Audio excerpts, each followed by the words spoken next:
Welcome, night travelers. You've tuned into the midnight broadcast where the shadows talk and secrets come alive. Tonight, we've got another story waiting for you. So find your place in the darkness and let the story begin.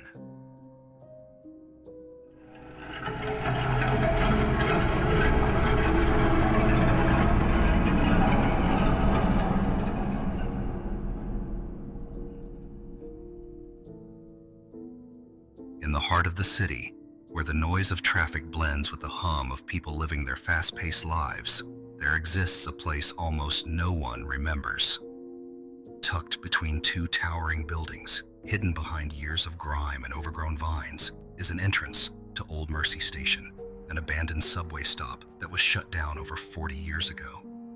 Most people don't even know it exists. It's not on any map, not mentioned in any city tours, and if you asked a passerby, they'd shrug and tell you it was demolished years ago. But there it was, hidden in plain sight. I found it by accident. My name is David. I've lived in the city for 3 years, working as a freelance photographer, mainly doing street photography. I loved capturing the gritty side of urban life, the forgotten corners where the city's soul still lingered. That's how I ended up stumbling upon the station. It was a typical overcast afternoon, the sky a dull gray that blended with the concrete jungle. I had been walking down Haven Street, a back alley I often explored, looking for hidden gems to photograph, when I noticed a cracked metal gate, partially open, obscured by trash and vines.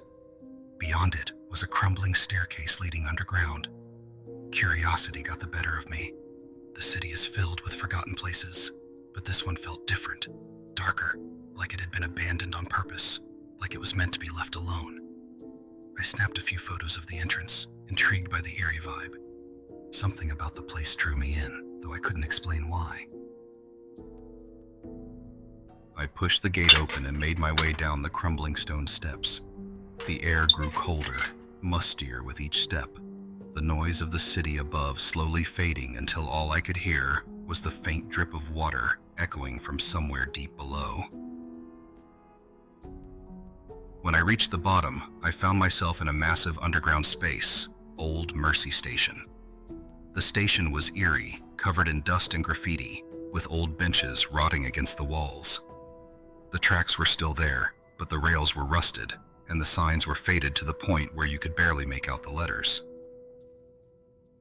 I pulled out my camera, eager to document this forgotten relic, but as I began snapping pictures, I noticed something strange. In every photo I took, there was a blur, a dark smudge, like a shadow moving just out of frame. It was subtle at first, but it appeared in every shot. I glanced around the station, feeling a prickle of unease. There was no one else down here. The place was completely abandoned, had been for decades. The longer I stood there, the more the atmosphere pressed down on me, like the air itself was growing heavier. That's when I heard it. A faint sound. It was like the distant echo of a subway train, deep within the tunnels, but it made no sense. The station had been closed for over 40 years. No trains passed through here anymore. I chalked it up to the city noise above and went back to my photography. But the sound didn't go away. In fact, it grew louder. It was the unmistakable rumble of a train approaching, the sound of iron wheels screeching against the tracks. My heart began to race. I looked toward the tunnel at the far end of the station, my eyes straining to see into the darkness. Then the lights flickered. One by one, the old, rusted lights lining the ceiling buzzed to life, casting a sickly yellow glow over the station. It felt wrong, too bright, too sudden, like the station was waking up from a deep sleep. The air grew colder, the temperature dropping so fast I could see my breath. And then I saw it, a figure at the far end of the platform, standing near the edge, almost blending into the shadows. At first, I thought it was just a trick of the light, but as I focused, I realized it was a person, or at least it looked like one. They were standing completely still, facing away from me, their body motionless, dressed in dark, tattered clothing. I called out, "Hello?" My voice echoed through the empty station, but the figure didn't move. I stepped closer, my heart pounding, but before I could reach them, the sound of the approaching train grew louder, so loud it felt like the ground was shaking beneath my feet. The figure stepped onto the tracks without hesitation, as if it had no care in the world. "No!" I shouted, rushing forward. But just as I neared the edge, there was a deafening screech, and the lights shut off. Pitch darkness. I froze, every hair on my body standing on end. The rumbling of the train stopped, replaced by silence so thick it felt like the darkness itself was pressing against me. I couldn't see anything, couldn't hear anything, just the echo of my own heartbeat. Then, in the distance, I heard it. A whisper. "Come down." It was soft, barely audible, but it sent a chill down my spine. My throat went dry. I tried to convince myself it was just the wind, just my mind playing tricks, but the voice came again, clearer this time. "Come down. Join us." My stomach lurched. The voice wasn't coming from the platform. It was coming from below, from the tracks. I backed away, my mind racing, but before I could turn and run, the lights flickered back on. The station was empty. The figure was gone. I stood there, my breath coming in ragged gasps, trying to make sense of what had just happened.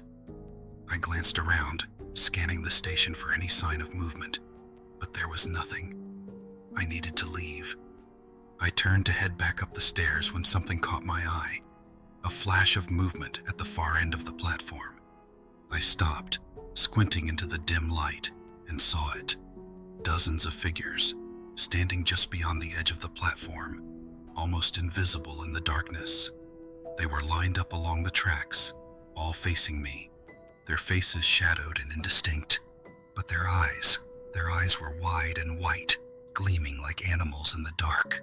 They didn't move, they just watched me. I stumbled back, my legs weak. My heart pounded in my chest. I needed to get out, now. I turned and ran up the stairs, taking them two at a time, my breath catching in my throat.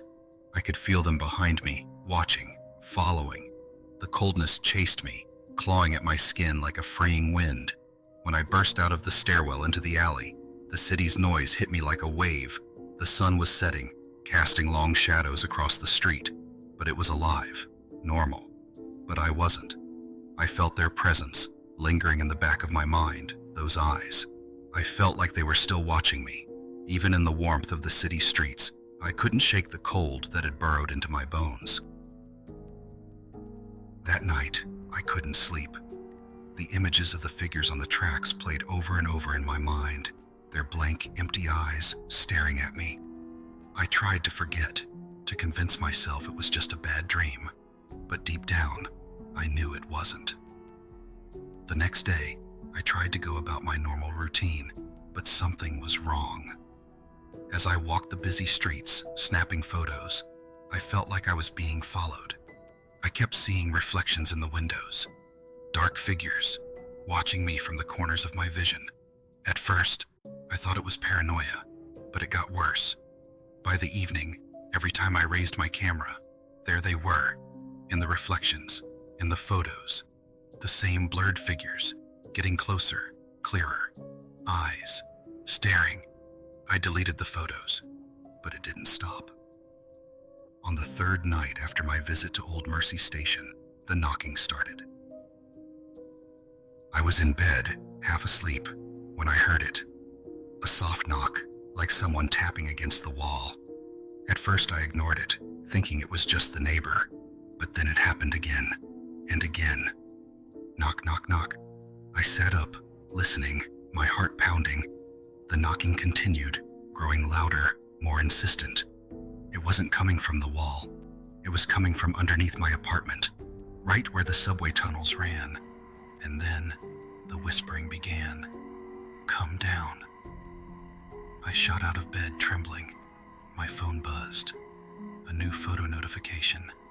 I hadn't taken any new pictures. I opened it, my blood running cold. It was a photo of me, lying in bed, taken from the ceiling above, with dozens of dark figures standing around my bed, watching me.